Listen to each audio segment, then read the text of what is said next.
Huwag kayong gumawa ng anumang bagay dahil sa makasariling hangarin o sa paghahangad na maitaas ang sarili. Sa halip, magpakumbaba kayo sa isa't isa, at ituring na mas mabuti ang iba kaysa sa inyo. Huwag lang ang sarili ninyong kapakanan ang isipin nyo, kundi ang kapakanan din ng iba. Dapat maging katulad ng kay Kristo Jesus ang pananaw nyo. Kahit na nasa Kanya ang katangian ng Diyos, hindi niya itinuring ang pagiging kapantay ng Diyos bilang isang bagay na dapat panghawakan.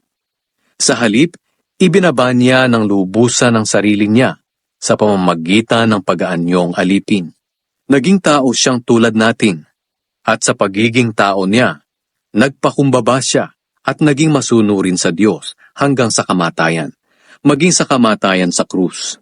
Kaya naman itinaas siyang lubos ng Diyos at binigyan ng titulong higit sa lahat ng titulo, upang ang lahat ng nasa langit at lupa at nasa ilalim ng lupa ay luluhod sa pagsamba sa Kanya.